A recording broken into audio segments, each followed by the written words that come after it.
Vamos a estudiar ahora cuánto le cuesta a la empresa cada distinta combinación de factores productivos.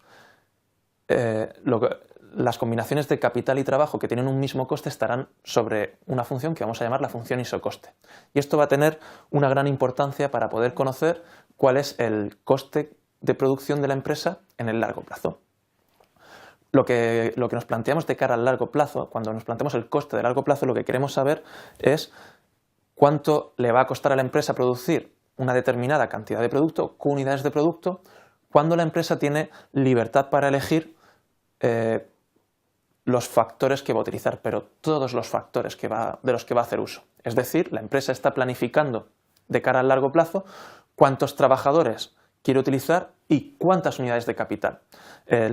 Cuando planifica la empresa en el largo plazo las unidades de capital, lo que estamos pensando es más o menos la decisión de la empresa de cuál quiere que sea el tamaño de planta, el tamaño de su planta, el tamaño de la fábrica. La empresa se está planteando para el largo plazo cómo quiero que sea la fábrica que voy a utilizar y cuántos trabajadores voy a hacer.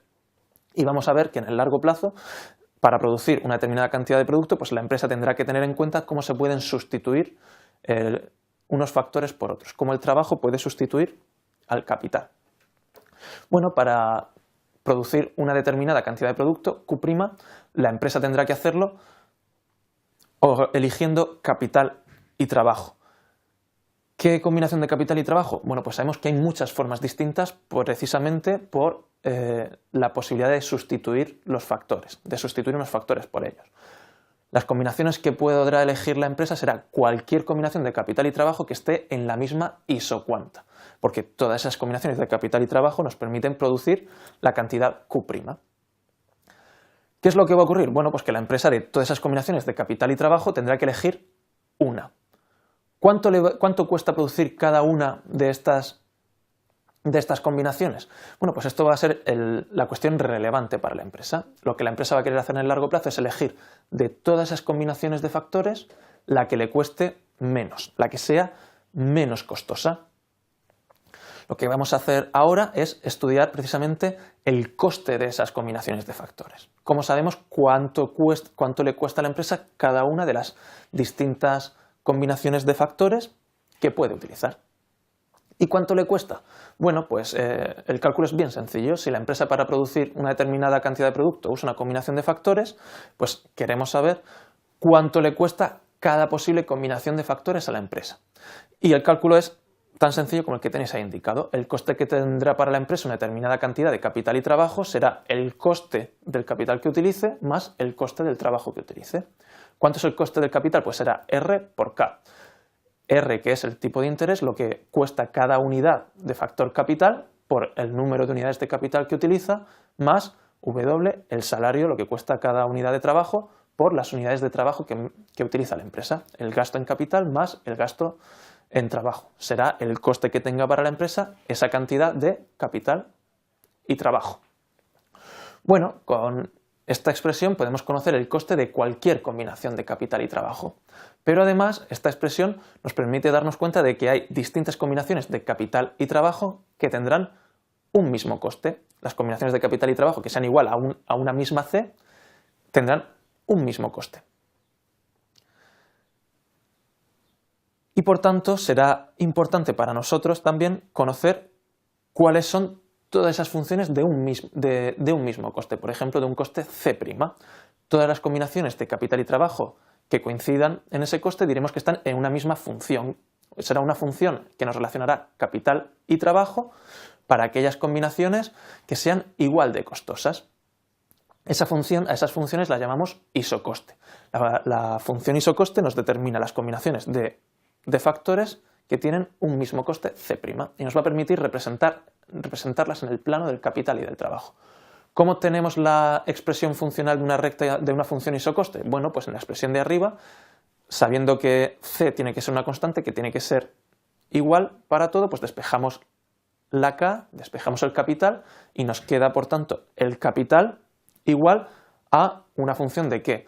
De R, que es el precio del factor capital, de W, que es el precio del factor trabajo, del C, que es el nivel de coste que estamos estudiando, y del número de trabajadores. Todos son constantes menos el número de trabajadores. Tenemos ahí una expresión que nos relaciona la cantidad de capital con el número de trabajadores para un coste fijo C.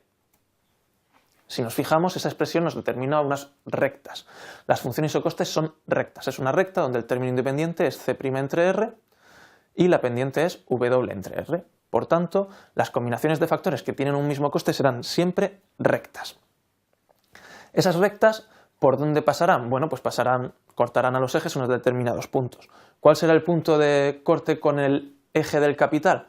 Bueno, pues será las unidades de capital que podríamos adquirir si todo el coste lo destináramos únicamente a capital. Es decir, por ejemplo, si queremos saber la función isocoste que nos une las combinaciones de capital y trabajo que nos cuestan C1, pues esa recta cortará al eje del capital por C1 entre R. ¿Por qué? Porque esas son las unidades de capital que puedo comprar si ese coste lo dedico únicamente a comprar capital y no a comprar trabajo. Imaginemos que estamos estudiando, que queremos conocer la función isocoste de un coste 100 euros, las combinaciones de capital y trabajo que nos cuestan 100 euros. Bueno, pues una combinación de capital y trabajo que nos cuesta 100 euros es 100 entre lo que cuesta cada unidad de capital. Si cada unidad de capital cuesta 20 euros, 100 entre 20, 5. Con un coste de 100 euros puedo comprar 5 unidades de capital. Ese C1 entre R sería el 5 de las 5 unidades de capital. Otra combinación de capital y trabajo sería 100 entre lo que cobra cada unidad de trabajo. Si cada unidad de trabajo cobra 10 euros, C1 entre W, que sería 100 entre 10, sería 10. 10 trabajadores que podría contratar con esos 100 euros. Y bueno, y después cantidades de trabajo y capital en las que tengo una cantidad positiva de ambos factores. Si nos fijamos, las curvas isocoste cortan a los ejes en distintos puntos, pero todas tienen la misma pendiente, todas son igual de inclinadas. La pendiente de las rectas isocoste viene dada por W entre R. Si veis la expresión de arriba de la función isocoste de forma explícita, pues la pendiente es el numerito que va acompañando a la L, a la variable. W entre R es, por tanto, la pendiente de la recta isocoste. W entre R, esta pendiente es además el coste relativo del factor trabajo. Es decir, esta pendiente lo que nos está diciendo es, cuando me voy moviendo por la misma recta isocoste, cuántas unidades de capital se reducen si aumento una unidad de trabajo.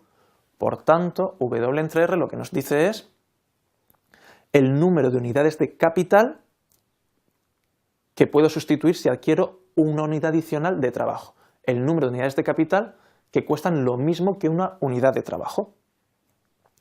Imaginemos, por ejemplo, que el coste de las unidades de capital es 25 euros cada unidad, ¿no? Durante un periodo de tiempo. El tipo de interés, ¿no? En este concepto de tipo de interés que estamos estudiando como coste del factor capital es de 25 euros cada unidad, mientras que el precio del salario es de 100 euros por unidad. Pues podemos estar pensando, por ejemplo, un salario por día y un coste del capital por día.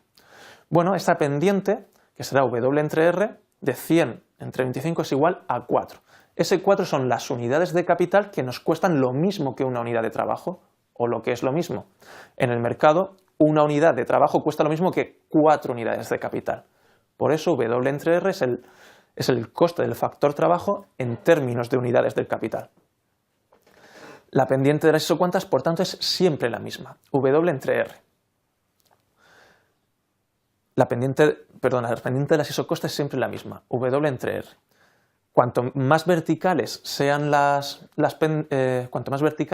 isocoste, quiere decir que más caro será relativamente el factor trabajo respecto al capital. Cuando las isocostes son muy verticales, W entre R es muy grande y lo que tenemos es que una unidad de factor trabajo cuesta lo mismo que muchas unidades de factor capital. Cuando las isocostes son muy planas, muy horizontales, tienen una pendiente muy pequeña, y lo que tenemos es que W entre R es muy pequeño. Es decir, una unidad de factor trabajo cuesta lo mismo que muy pocas unidades de capital.